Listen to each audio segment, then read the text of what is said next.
In a quiet clearing where shafts of sunlight spilled through the towering canopy, the jungle seemed to hold its breath. Dust motes drifted lazily in the warm air, and somewhere unseen, insects hummed their endless chorus. In one such golden patch, a leopard cub, no larger than a house cat, was utterly consumed by play. His body was all legs and spots, clumsy and uncoordinated, powered by boundless curiosity. He crouched low, tail twitching in concentration, eyes locked on his quarry, a blue morpho butterfly. Its wings flashed electric blue as it fluttered just beyond his reach, teasing him with every delicate beat. With a sudden burst of enthusiasm, the cub pounced. He launched himself forward, paws flailing, only to miss by inches. Momentum carried him into a heap of dry leaves, which erupted in a crackling storm around him as the butterfly danced away, unharmed. Undeterred, the cub scrambled upright, shook the leaves from his spotted coat, and bounded toward a nearby fallen bough. He wriggled and writhed, bracing himself for another chase, his tiny chest heaving with excitement.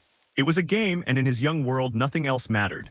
Nearby, half hidden in shadow, his mother watched.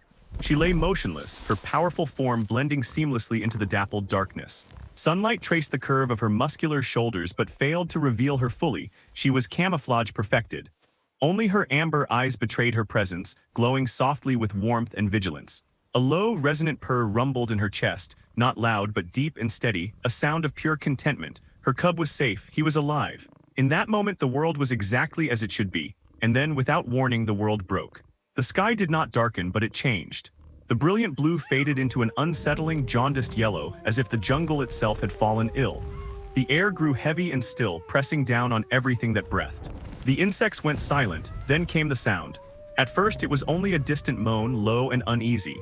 It swelled quickly, rising into a long, haunting howl that echoed through the trees. This was no rainstorm creeping in. This was wind, violent, unnatural wind. It shrieked through the jungle like a living thing, lashing branches together, ripping leaves from their moorings, and bending even the tallest trees in protest. The cub froze. Fear replaced play in an instant. With a panicked cry, he scrambled toward his mother, burying himself against her powerful legs. She rose at once, muscles tensing, eyes scanning the chaos for shelter. Leaves and debris whipped through the air, stinging her face. The jungle groaned under the assault. Then came a sound that cut through even the roar of the gale, a sickening crack. The mother's head snapped upward. A tall, slender tree swayed violently, its trunk screaming with the sound of tortured wood. For a heartbeat it held. Then it began to fall slowly at first, as if reconsidering, and then with terrifying speed. The impact was thunderous. The ground shook as the tree slammed into the earth, sending a shockwave through the clearing. The mother leapt aside instinctively. When she turned back, her cub was gone. For a split second, her heart seemed to stop altogether. Dust and debris swirled through the air, obscuring everything. Her mind screamed a single, wordless question: where is he? The answer came in the form of a thin, terrified cry. It rose from beneath the fallen trunk. In a heartbeat, she sprinted toward the sound, and then she froze. The sight before her was a nightmare made real. A massive branch jutted from the fallen tree, pinning her cub's hind legs firmly to the ground. His small body trembled violently. His front claws dug uselessly into the mud as he cried out in pain and terror, his voice already weakening. There was no hesitation.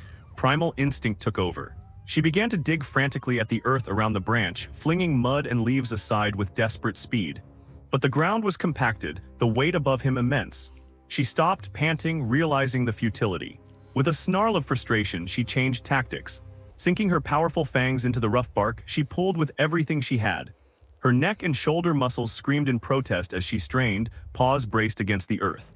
The tree did not move, not a millimeter. She pulled again, and again. Nothing. She was a queen of this jungle, an apex predator feared by all living things around her. Yet against this dead, inanimate wood, she was utterly powerless. Her cub's cries grew weaker, fading from screams to pitiful whimpers. Panic tightened around her chest like a vice. And then another presence made itself known. From the undergrowth slinked a jackal. Its lean body moved silently, its sly eyes taking in the scene with a single, calculating glance. A distracted mother. A trapped, helpless victim. Opportunity hung thick in the air. The mother's head snapped up. Her amber eyes, moments ago filled with despair, now blazed with fire. All fear was incinerated by something older, deeper: protect the child. The fur along her spine bristled as she placed herself squarely between the jackal and her cub. A growl rose from her chest, low, guttural, and final. It was not a warning, it was a promise. The jackal hesitated, shifting its weight, but the scent of weakness and blood was strong. Slowly it began to circle, searching for an opening. The mother gave it none. With an explosive roar of pure rage, she launched herself forward. It was not an attack meant to kill, but a terrifying display of speed and power. The message was unmistakable. The jackal yelped, tumbled backward and fled, vanishing into the jungle as fast as it could run. The enemy was gone, but the true problem remained. She returned to her cub, nudging his mud-matted fur gently. His body felt frighteningly still beneath her touch. He whimpered weakly. She looked once more at the immovable log, and a crushing despair washed over her, so strong it nearly buckled her legs. She had defeated a living predator. But she could not defeat a tree. In that darkest moment, when instinct offered no solution, something unthinkable happened.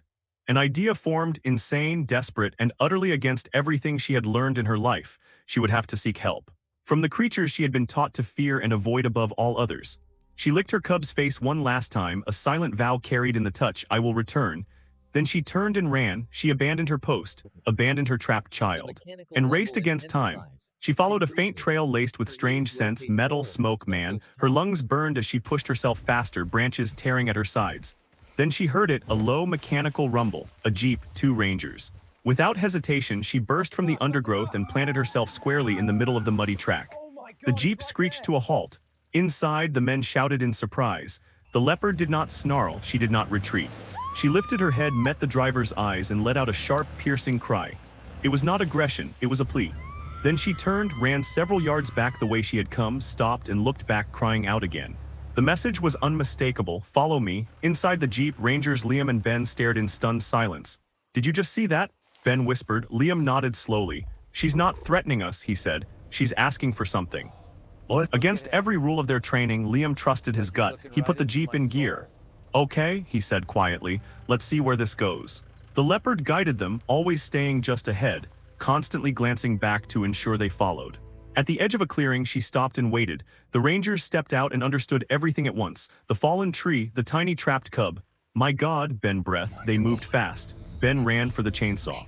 Liam assessed the angle, the weight, the cub's position. We cut from this side, he shouted, so it doesn't roll onto him. From a distance, the mother watched, every muscle coiled tight. When the chainsaw roared to life, she flinched, but she did not flee. She saw the men attacking the wood, not her cub. Hope warred with fear. With a final crack, the branch lifted. The cub was free. A vet team arrived swiftly. The diagnosis brought relief: bruised, exhausted, but alive.